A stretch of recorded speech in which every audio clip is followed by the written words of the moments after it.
Doctor Ranjana Jaiswal की लिखी कहानी सुनाने जा रही हूँ। शीर्षक है माँ से मायका। रात का घना अंधेरा पसरा था।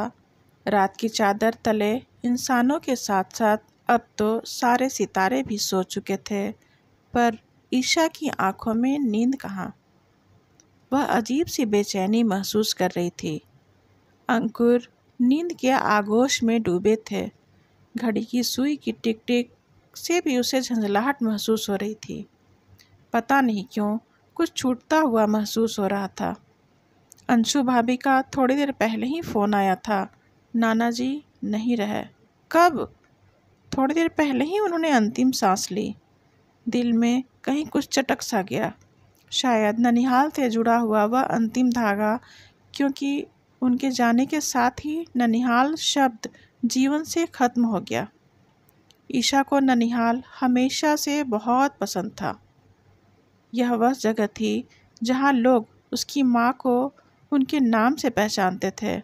यहाँ वे राम गोपाल जी की बहू नहीं, रमेश की पत्नी नहीं, और न ही ईशा की माँ थी। वह तो कमला थी, सिर्फ कमला, जहाँ उनके आगमन का लोगों को इंतज़ार रहता था, जिनकी वापसी के नाम पर लोगों के चेहरे पर उदासी पसर जाती थी। इतनी जल्दी कितने दिनों बाद आई हो? कुछ दिन तो रुको। माँ का चेहरा जितनी तेजी से खुशी से चमकता, उतनी ही तेजी से धप भी पड़ जाता। खुशी इस बात की कि कुछ लोग आज भी उनके आने का इंतज़ार करते हैं।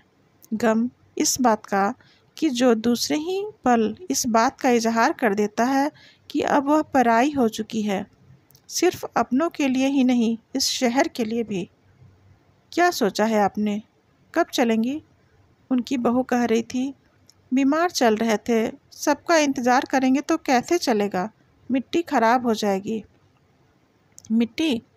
एक जीता जागता इंसान पल भर में मिट्टी हो गया। महीनों तक गर्मी की छुट्टियों को इंतज़ार करने वाली नाना जी को आखिरी बार देखना भी संभव न होगा।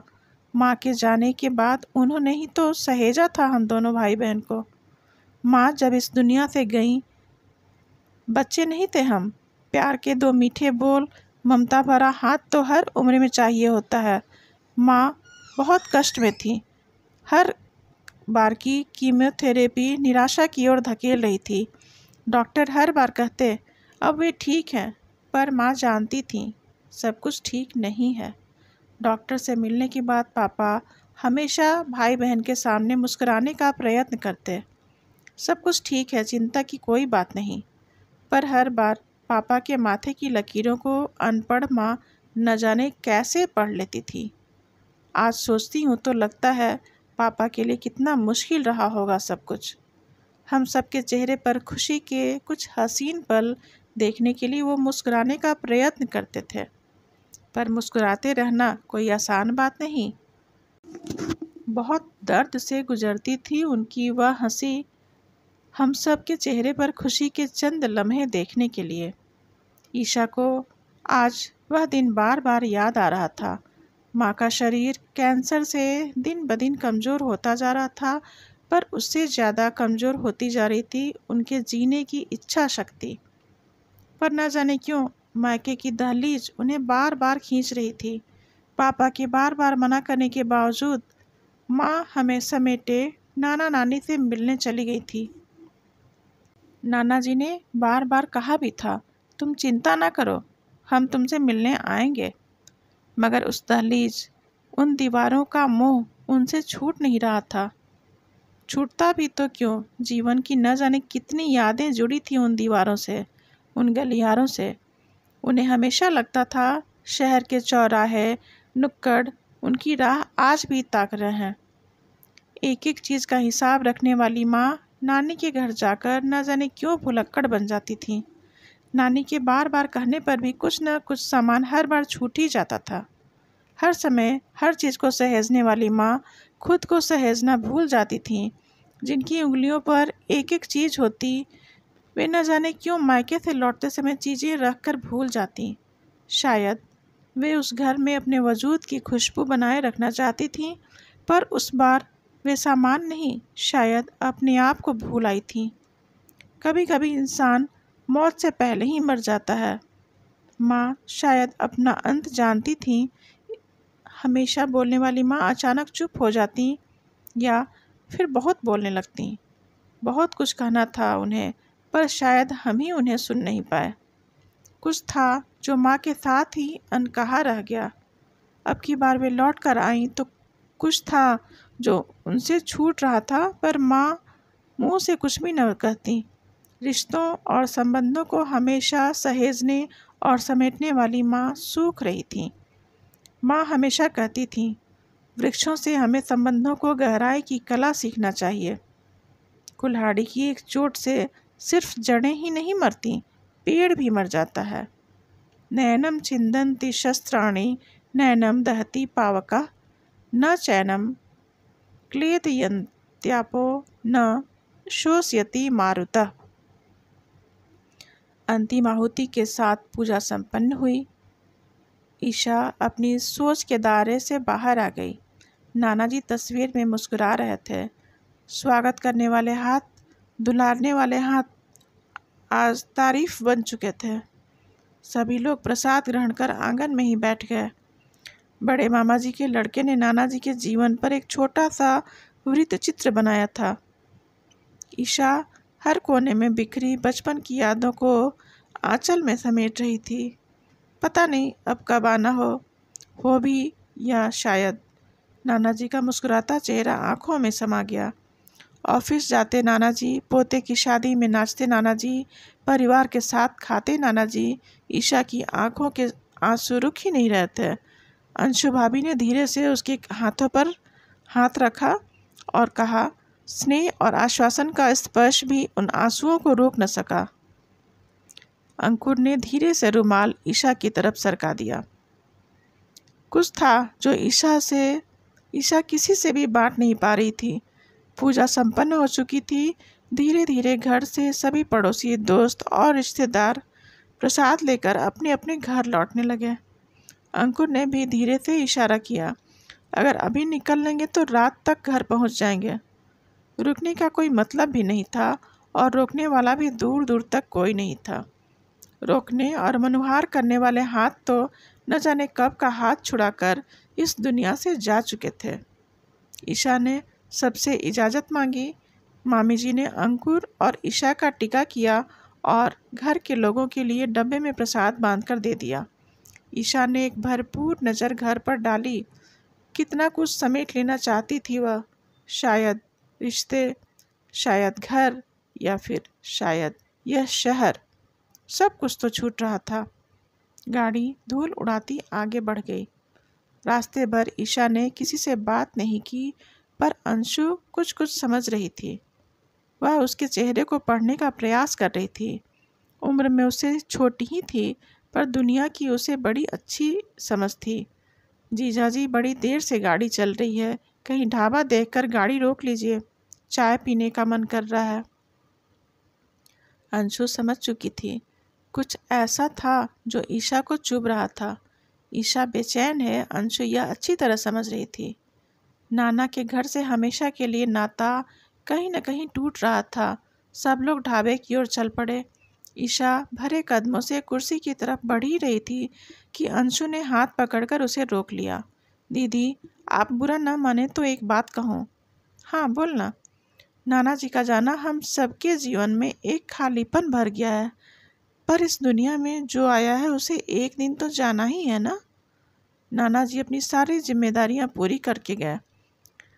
मुझे ऐसा लगा आपके आंसुओं का कारण सिर्फ नाना जी का जाना नहीं है, ऐसा कुछ है जो आपको कचोट रहा है।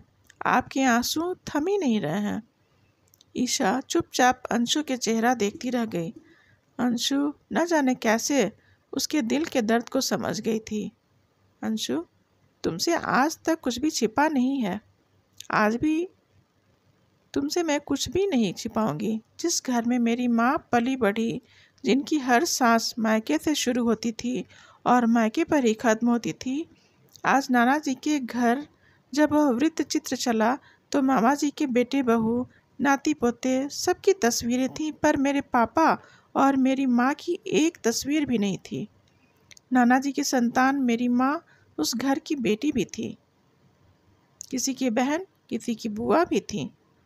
आज न जाने क्यों मुझे यह महसूस हुआ, माँ का वजूद उनकी मृत्यु के साथ ही खत्म नहीं हुआ, बल्कि उस घर में तो उनका अस्तित्व कब का खत्म हो चुका था। माँ से जुड़ा हुआ यह नाता शायद उसी दिन खत्म हो गया था जिस दिन माँ मरी, पर इसका एहसास मुझे आज हुआ। अंशु, लोगों की थोड़ी सी अनदेखी सिर्फ रिश्ते को ही ठंडा नहीं करती, इंसान को भी ठंडा कर देती है। आज मैंने महसूस किया, कुछ साल पहले मेरी माँ मरी तो सिर्फ उनका शरीर मरा था, पर लोगों की नज़रों में उनका अस्तित्व तो बहुत पहले ही मर गया था। जानती हो अंशु, छोटी चाची गरीब परिवार से थी। दादी ने उनकी सुंदरता देखकर चाचा से शादी की थी। माँ बताती थी चाची के मायके वाले इस रिश्ते के लिए तैयार नहीं हो रहे थे, क्योंकि उन्हें लगता था जीवन भर वे इतने संपन्न परिवार के साथ अपने कर्तव्यों का निर्वाह नहीं कर पाएंगे। कर्तव्य? कर्तव्य मतलब लेन देन। भारतीय परिवारों में हर मौके, तीज त्योहार पर आने वाला नेक बहू के घर वालों और समधियाने का कर्तव्य ही तो है। ईशा की बात सुन अंशु मुस्कुरा दी। अंशु उस पर से तुर्रा, यह कि मैं इसमें नया क्या है, दुनिया करती है। दादी ने चाची की सुंदरता पर मोहित होकर उन्हें 2 कपड़ों में लाना मंजूर तो किया था, पर शादी होते ही दादी यह बात भूल चुकी थी कि चाची के परिवार के लोगों की ऐसी स्थिति नहीं है कि वे हर मौके पर नेक भेजते रहें। पर चाची ने अपने मायके वालों की इज्जत रखने के लिए न जाने कितनी बार चाचा जी से बचा बचा कर रखे पैसों से भी कभी मिठाई तो कभी कपड़े खरीद कर मायके की इज्जत रखी। दादी इंसान के तौर पर बहुत अच्छी थी, पर सास दादी समझ जाती थी कि यह सारा सामान किस तरह से एकत्र किया गया है। सैया का दाम और भैया का नाम। दादी का यह एक वाक्य चाची को नश्तर की तरह चुभता, पर बेचारी क्या करती। घर में जेठानी भी थी, एक अनदेखी सी प्रतिद्वंदिता बनी ही रहती। आश्चर्य की बात, यह प्रतिद्वंदिता उन दोनों के मन में कभी नहीं उपजती। माँ के चाची से हमेशा से अच्छे संबंध रहे, पर दादी, बुआ और नाते रिश्तेदार तुलना कर ही देते थे। एक बार चाची ने मन की गांठों को माँ के सामने खोल कर रख दिया था। उन्होंने रोते रोते माँ को बताया था कि भाई भाभी के आने के बाद बिल्कुल ही बदल गए हैं, पर मायके की इज्जत रखने के लिए मन पर पत्थर रखकर वहाँ जाना ही पड़ता है। औरत का जीवन कभी ससुराल में मायके की इज्जत रखने तो कभी मायके में ससुराल की इज्जत रखने में ही बीत जाता है। माँ अच्छी तरह से समझती थी कि विदाई में मिली चाची की साड़ियाँ उनकी खुद की खरीदी हुई होती हैं, पर आज समझ में आता है कि कहीं न कहीं माँ भी तो मायके की इज्जत ही रख रही थी। नाना नानी अपनी सामर्थ्य के अनुसार सब कुछ कर ही रहे थे, पर आज मामा के परिवार का व्यवहार देखकर यह महसूस हुआ कि मायके की दहलीज माँ के हाथ से कब की निकल चुकी थी।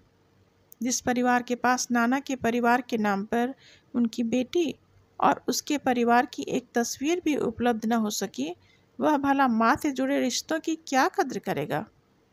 माँ बस नाना नानी का मुंह देखकर आती जाती रहती, शायद ससुराल में मायके का सम्मान बचाए रखने के लिए।